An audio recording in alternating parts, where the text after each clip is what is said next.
You are watching Delhi News. इनको पीछे छोड़ देगा। मोहन भागवत हैं आरएसएस प्रमुख, उन्होंने कहा है कि जनसंख्या पे सीधे सीधे तो नहीं बोला, लेकिन उन्होंने कहा है कि जानवर और इंसान में फर्क है और जानवर बच्चे ज्यादा पैदा करते हैं। देखिए, वो इस तरह की बातें अगर करते रहेंगे तो कोई भी उनके खिलाफ जाकर 295A का केस बुक करा देगा। तो उनको, मोहन भागवत को, अपनी बात जो वो करेंगे वो जिम्मेदारी से बात करें। वो इंसान, जो औलाद इंसान को होती है, उसको जानवरों से मिला दे रहे हैं, ये क्या बात है। और दूसरी बात यह है कि मोहन भागवत को ये जानना चाहिए कि भारत में वो जाकर मालूम कराएं कि कितने फर्टिलिटी के क्लिनिक्स खुल चुके हैं, कितने माँ बाप परेशान हैं जिनको औलाद नहीं हो रही है, जिनको बेटा या बेटी नहीं हो रही है। और भारत सरकार को तो एक कानून बनाना पड़ा उसके ऊपर, सरोगेसी के ऊपर। मोहन भागवत साहब ये क्यों नहीं बोलते कि यही मोदी सरकार ने जो बच्चों का दूध होता है उसको कमर्शियलाइज कर दिया मोदी सरकार ने। इस पर नहीं बोलेंगे कुछ वो। ये भारत का कल्चर है कि एक मां के दूध को लेकर बेचा जाए। और फिर वो इस मुद्दे पर एक और बात मोहन भागवत साहब को, जो जानते हैं मगर अपनी आंखें और दिमाग पर पर्दा डाल देते हैं। क्या ये बात सच नहीं है मोहन भागवत साहब कि भारत का TFR रेट गिरा है? क्या ये बात सच नहीं है आरएसएस के सर संचालक कि मोदी सरकार जिसकी छत्र छाया में वो रहती है, जिसका पूरा सपोर्ट आप करते हैं, आपका ऑर्गेनाइजेशन करता है, उन्होंने सुप्रीम कोर्ट में जवाब दाखिल किया कि भारत में 2 चाइल्ड नॉर्म की जरूरत नहीं है? क्या ये बात सच नहीं है कि अप्रैल 2, 2022 को ये जो सरकार के लिए आपने बड़ी मेहनत की सत्ता में लाने के लिए, उसका हेल्थ मिनिस्टर राज्यसभा में खड़े होकर एक प्राइवेट मेंबर्स बिल के जवाब में, जो बीजेपी के और एक आरएसएस के एक्स आइडियोलॉग ने बिल लेकर आया था, उसके जवाब में कहा कि भारत में इस तरह के कानून की जरूरत नहीं है। आप पॉपुलेशन से इम्बैलेंस कहां देख रहे हैं? आपको तो ये देखना चाहिए कि जो भारत की जो डेमोग्राफिक डिविडेंड है, उसके लिए आपकी ऑर्गेनाइजेशन ने, जिस पार्टी को आपने सत्ता में लाया, उसने क्या किया 8 साल में? क्या पूरे विश्व में कोई देश ऐसा नहीं है जहां पर 50 साल से 50% आबादी 25 साल के उम्र की है, 60% आबादी 40 साल की उम्र की है? आपने उनको रोजगार क्यों नहीं दिया? 8% बेरोजगारी हो चुकी है भारत में। पूरे विश्व में सबसे ज्यादा बेरोजगार युवा अगर है तो भारत में है। इस पर बात करिए ना मोहन भागवत साहब। जिस पार्टी को आपने सत्ता में लेकर लाए हैं, 8 साल से 60 लाख नौकरियां केंद्र सरकार में, और आज प्रधानमंत्री कहते हैं कि 2 साल में 10 लाख देंगे। भाई वो क्यों नहीं देंगे पूरे 60 लाख? आप पॉपुलेशन के बारे में बार बार आप बात करके एक समुदाय के खिलाफ नफरत आप पैदा करते हैं। लेकिन सर, आप पॉपुलेशन रेगुलेशन को क्यों अपोज कर रहे हैं? ये तो हम चाइना को भी पीछे छोड़ क्या पॉपुलेशन की वजह से मोदी सरकार चीन, जो 1000 स्क्वायर किलोमीटर की भारत की जमीन पर कब्जा करके बैठा है पिछले 2 साल से, पॉपुलेशन की वजह से नहीं हटा पा रही उनको? क्या पॉपुलेशन की वजह से भारत के प्रधानमंत्री चीन का नाम लेने से डरते हैं? आप लोग इस बात को समझिए, जो गलती चीन ने की वो भारत को नहीं करनी चाहिए। आप लोग बार बार चीन क्यों, पॉपुलेशन आगे बढ़ जाएगा तो कभी जाकर हैदराबाद हो, दिल्ली हो, मुंबई हो, पुणे हो, जाकर फर्टिलिटी सेंटर्स में पूछिए उन माँ बाप से, पूछिए कि किस तरह तड़प रहे हैं वो लोग औलाद के लिए। पूछिए कभी जाकर, आप उस पर भी स्टोरी करिए। सर, क्या भारत सरकार अगर 2 बच्चों का कानून लेके आती है तो आप उसको समर्थन? मैं बिल्कुल समर्थन नहीं करूंगा, क्योंकि ये भारत के हित में नहीं होगा। और खुद मोदी सरकार जो ये बात कह चुकी है ना, सुप्रीम कोर्ट में आपने एफिडेविट दिया, पार्लियामेंट में आपके हेल्थ मिनिस्टर ने कह दिया, अब आप हेडलाइन चलाएंगे ओवैसी ने यह कहा है। आपको यह हेडलाइन चलानी चाहिए कि ओवैसी ने वो बात कही है जो मोदी सरकार ने पार्लियामेंट में कही और सुप्रीम कोर्ट में एफिडेविट दाखिल किया था इस बारे में, जो सही था वो एफिडेविट।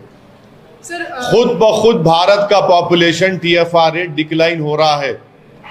2030 तक भारत का पॉपुलेशन स्टेबलाइज हो जाएगा, मगर जितनी चीख पुकार, जितनी पेट में और सर में दर्द जो हो रहा है उन लोगों को, अरे जरा तो शर्म रखो। जो डेमोग्राफिक डिविडेंड भारत में है, हमारे भारत की 50% आबादी 25 साल के कम उम्र के युवाओं की है, कुछ तो करो उनके लिए। मोदी सरकार ने क्या किया बताओ? 60% आबादी 40 साल से कम उम्र की, आपने क्या किया 8 साल में बताओ? इस पर डिबेट होनी चाहिए। बेरोजगारी इस मुल्क का सबसे बड़ा बर्निंग मसला है। अब रहा सवाल, मोहन भगवत साहब ने यह भी कह दिया कन्वर्जन। क्या कन्वर्जन से भारत को क्या ताल्लुक? मोहन भगवत साहब बताइए, मोहन भगवत साहब के क्या भारत का कोई रिलीजन है? भारत का कोई रिलीजन नहीं है। भारत सब रिलीजन को मानता है, भारत की खूबसूरती है। भारत का कोई रिलीजन है क्या? आप चाहते हैं कि भारत का एक रिलीजन हो जाए। RSS चाहती कि भारत का एक रिलीजन हो, एक कल्चर हो, एक जबान हो। ये नहीं हो सकता। इसलिए नहीं हो सकता क्योंकि भारत एक मल्टी कल्चरल मुल्क रहा है और रहेगा। क्या आप साउथ की तहजीब को नॉर्थ में फोर्सबली इंप्लीमेंट कर सकते? नहीं कर सकते। क्या आप एक रिलीजन को इंप्लीमेंट कर सकते? नहीं कर सकते। भारत की खूबसूरती है। अरे भाई, आप इतना डर क्यों रहे कन्वर्जन से? मुझे समझ में नहीं आ रहा मोहन भगवत साहब। डरने की बात क्या है? कन्वर्जन तो एक इंसान का चॉइस है ना। चॉइस तो भारत के संविधान में फंडामेंटल राइट है। पुट्टू स्वामी जजमेंट के बाद मोहन भगवत साहब, चॉइस एक फंडामेंटल राइट बन चुका है। कोई मजहब चेंज करेगा, उससे तकलीफ क्या आपको क्या हो रही है? कोई भगवान को नहीं मानता, नहीं मानता, ठीक है। यही तो खूबसूरती है भारत की। और देखिए मोहन भगवत साहब, एक बात याद रखिए, हिंदुत्व में और भारतीयता में बहुत फर्क है। हिंदुत्व में और भारतीयता एक नहीं है मोहन भगवत साहब। ये दोनों अलग अलग चीजें हैं। सर, क्या आप कुछ कहना चाह रहे हैं कि कन्वर्जन सही है? अगर आपका मन लगता है कि मैं कन्वर्ट करना चाह रहा हूं, तो मैं कौन होता हूं रोकने वाला आपको? मैं कौन होता हूं रोकने वाला आपको? कन्वर्जन जबरदस्ती पे होते हैं। अगर देखिए सुप्रीम कोर्ट के जजमेंट्स है, किसी कन्वर्जन छोड़िए, किसी पे भी जबरदस्ती नहीं कर सकते आप। भाई, आप तो नाम पूछकर मारते हैं, वो जबरदस्ती नहीं है। गोश्त रखने के शुबे में आप वीडियो बनाकर मारते हैं, वो क्या है फिर? अगर कोई कन्वर्ट होना चाहता है, जैसा कि एक वो एक्स उत्तर प्रदेश के वक्फ बोर्ड चेयरमैन थे, वो कन्वर्ट हो गए, उस पर मोहन भगवत बोलो, उस पर बोलिए। अरे उस पर बोलेंगे नहीं? हाँ, वहां मर्जी आ गई, वहां मर्जी आ गई। प्यारे, क्या बात है, वाह वाह। आपकी मोहब्बत सलामत रहे उस आइडियोलॉजी के लिए। से होते हैं, उसके लिए वही तो प्रॉब्लम है। मोहन भागवत साहब ने ये भी कहा कि पॉपुलेशन के मुतालिक उन्होंने ये बात बोली कि जनसंख्या पैदा करना सिर्फ जानवरों का काम है। मतलब सुनिए, मोहन भगवत साहब को संविधान पढ़ना चाहिए। आप संविधान को कब माने हमको मालूम। अब भारत 75वीं आजादी यौम आजादी मनाने जा रहा है। तिरंगे को आप कब माने? ऑर्गेनाइजर पढ़ लो आप। आपने 3 रंग के बारे में आपके उस वक्त के सरसंचालक ने क्या कहा था वो पढ़ लो आप। जनगण मन के बारे में आपके उस वक्त के सरसंचालक ने क्या कहा था पढ़ लो आप। मोहन भगवत साहब, मेरी आपसे गुजारिश है कि डायरेक्टिव प्रिंसिपल्स पढ़िए भारत के संविधान के। आप लोग के दिमाग में खाली 44 घुसा हुआ है। क्या डायरेक्टिव प्रिंसिपल में नहीं लिखा गया कि जो कमजोर होगा उसको ताकतवर बनाया जाएगा? सोशली कमजोर होगा ताकतवर बनाओ, इकोनॉमिकली कमजोर होगा ताकतवर बनाओ, पॉलिटिकली कमजोर होगा ताकतवर बनाओ। यही तो बात है, इक्वालिटी अमॉन्ग इक्वल्स की बात करता है संविधान। ये समझते नहीं, समझना नहीं चाह रहे, इन चीजों को जानते हैं मगर अपनी आइडियोलॉजी उन पर इतना गालिब आ चुकी है कि किसी को सच्चाई को दूसरी मानते ही नहीं है, बस अपने आप को सच मानते हैं।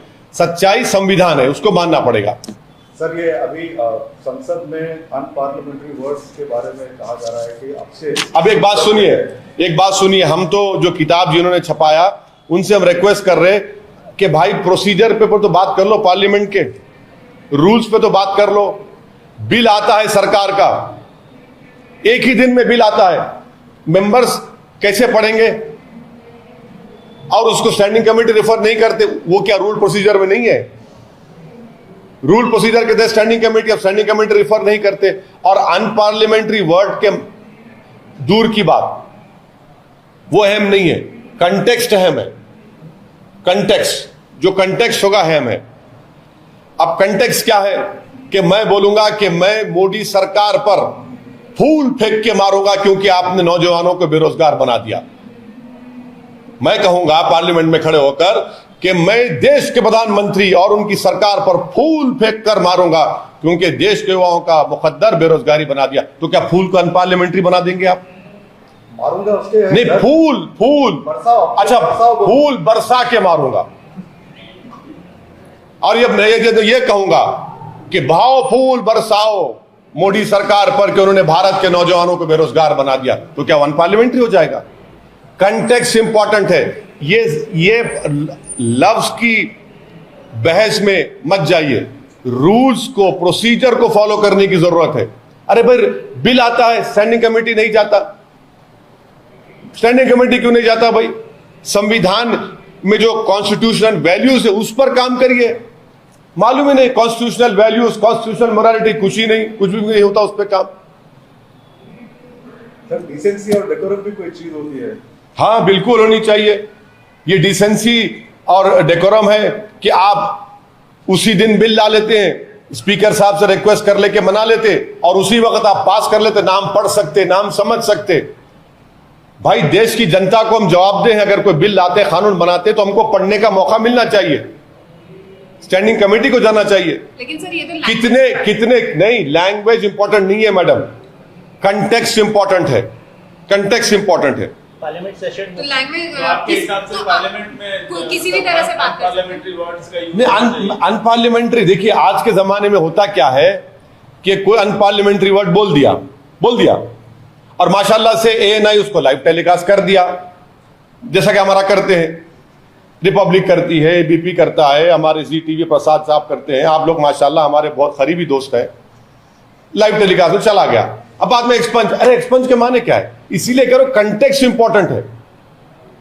अगर मैं कहूंगा कल पार्लियामेंट बहस होगी बेरोजगारी के ऊपर, मैं कहूंगा कि मैं मोदी सरकार पर फूल बरसाकर मारूंगा क्योंकि उन्होंने नौजवानों को बेरोजगार बना दिया, तो क्या फूल को अनपार्लियामेंट्री कर देंगे? समझिए, इंपॉर्टेंट क्या है कि रूल्स एंड प्रोसीजर को आप इंप्रूव करिए, कॉन्स्टिट्यूशनल वैल्यूज, कॉन्स्टिट्यूशनल मोरालिटी को करिए। आप बताइए, अब पार्लियामेंट कितने दिन बैठ रहा है भाई? मॉनसून सेशन 18 तारीख से 12 अगस्त तक क्या होगा भाई? उसमें क्या बहस कर पाएंगे हम?